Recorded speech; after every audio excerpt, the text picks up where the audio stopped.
Hello, I would like to welcome everyone to the very first 23% Challenge Pity Party.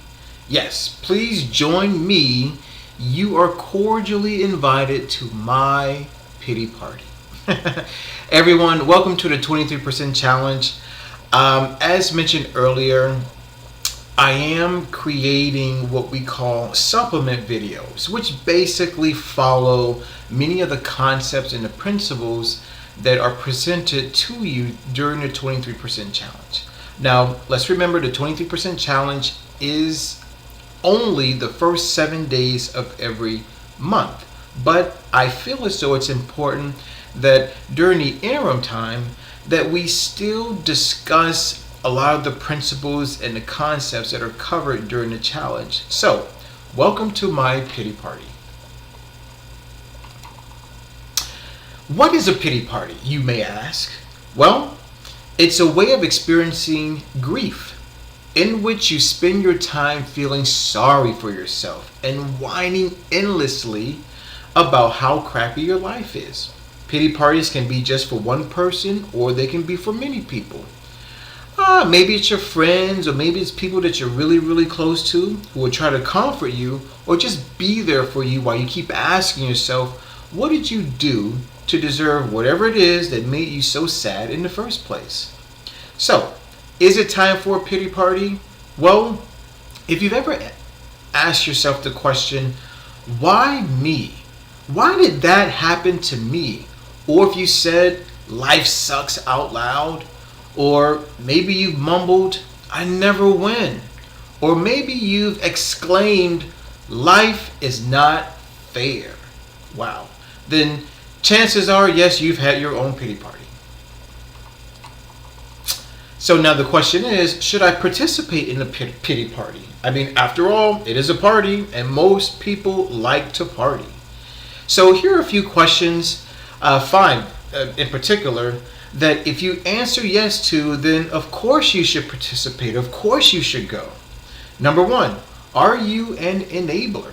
Question number two, do you like listening to other people whine and complain about their problems? Question three, do you like hearing people feel sorry for themselves? Question four, do you like people not taking responsibility for their own actions? And question number five, do you enjoy listening to other people's problems? So if the answer is yes to any of those questions, then yes, you should definitely participate in a pity party. Benefits. So after all, it is a party and most people enjoy parties. So let's talk about the benefits of going to a pity party, right? Well, number one, no proper attire is required. As a matter of fact, if you want to go dress in your pajamas, then be my guest.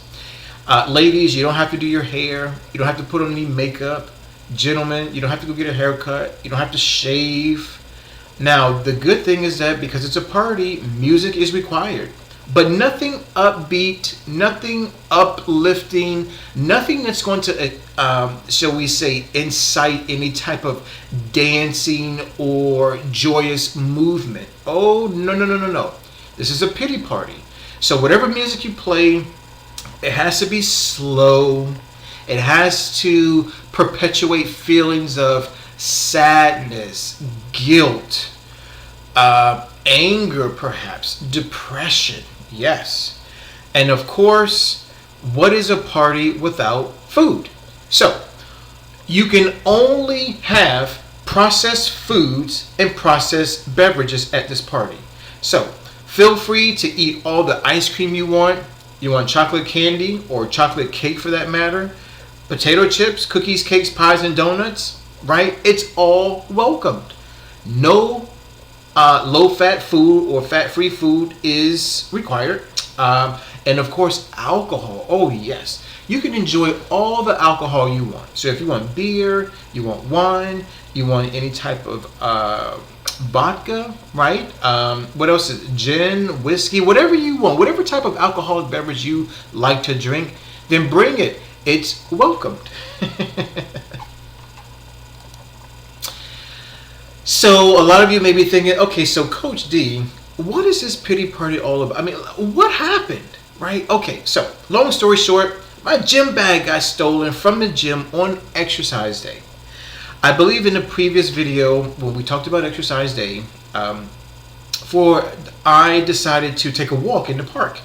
I walked 4 miles, and after that part of my exercise day was over with, I decided to still go to the gym, but not do weights. I just wanted to go stretch and maybe do a little bit of abs. Then after that, go into the dry sauna and then enjoy some time in the jacuzzi. That was my plan. So I went to the gym. Now, normally, after checking in, I go directly to the locker room and I put my gym bag in one of the lockers. And of course, I take out whatever I need for my workout. But today was a little different. It was exercise day after all.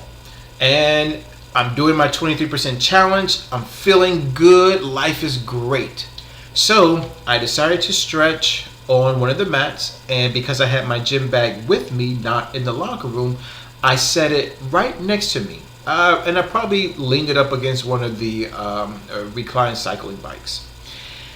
And I did my stretching for about 15 minutes. And then after my stretching, I said to myself, you know what? Let me do a few sets of abs.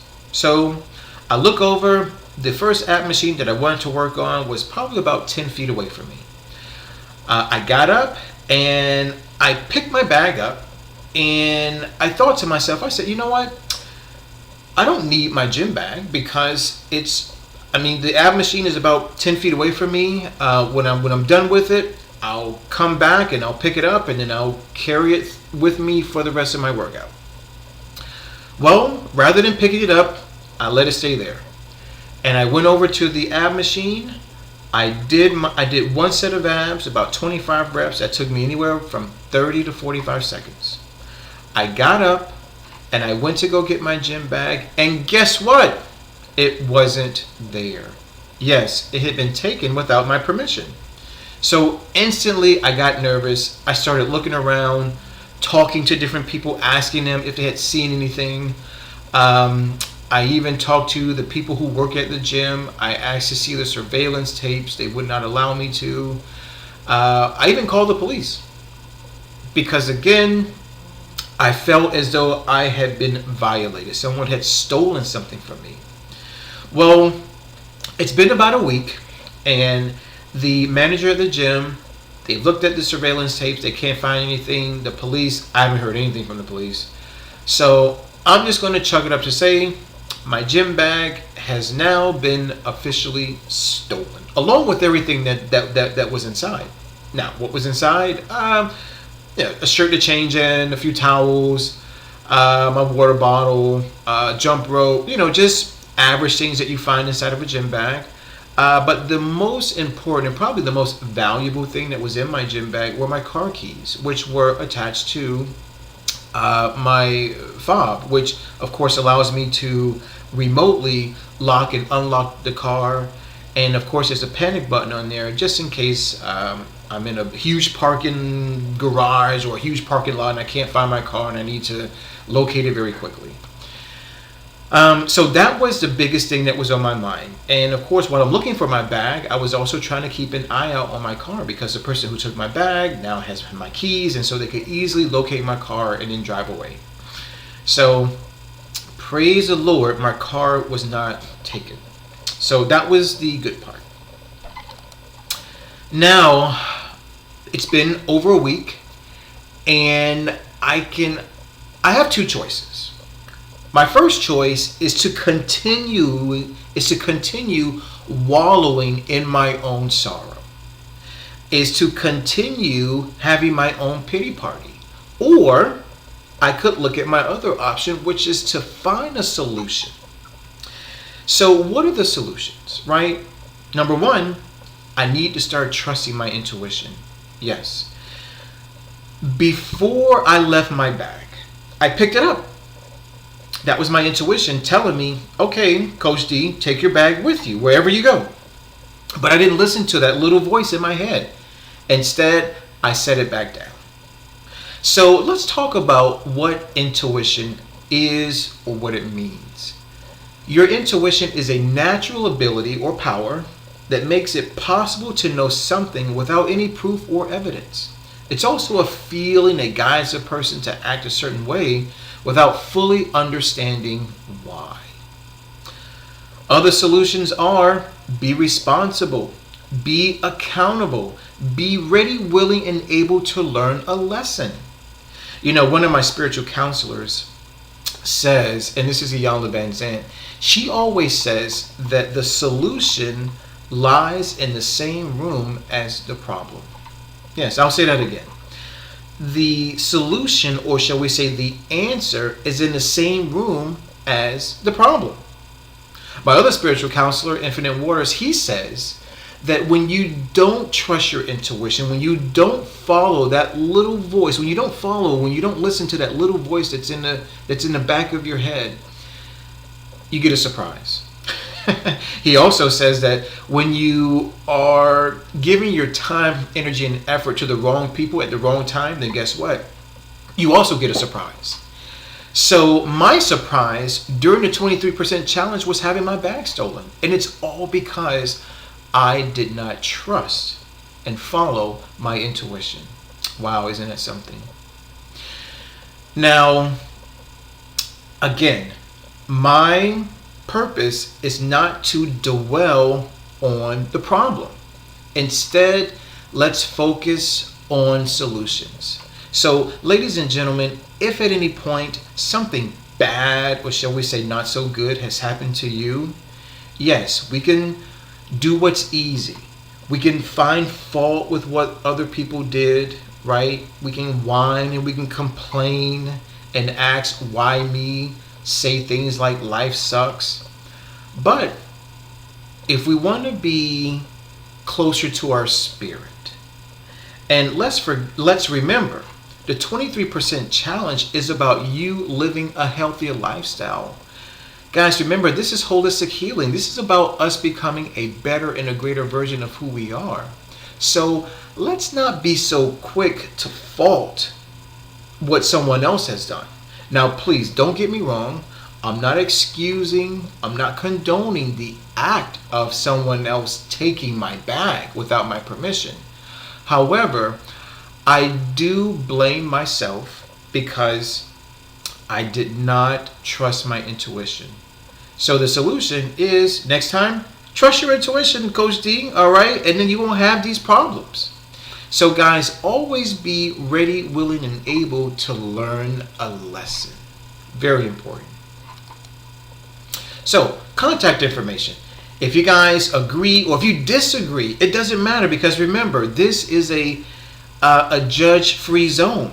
You see? So, if you want to make a comment, right? Comment on the video, or if you have a question, you can always email me, 23percentchallenge@gmail.com. All questions, comments, and even complaints are welcome. And guys, our take-home message, as always, let's eat well, feel well, think well, and do well. And because we're talking about a pity party, take-home message, ladies and gentlemen, is please start trusting your gut.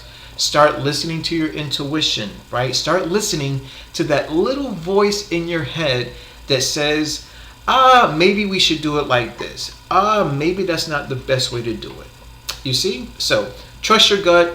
Listen to your intuition. You won't go wrong. This is Coach D signing out. Remember, eat well, feel well, think well, do well.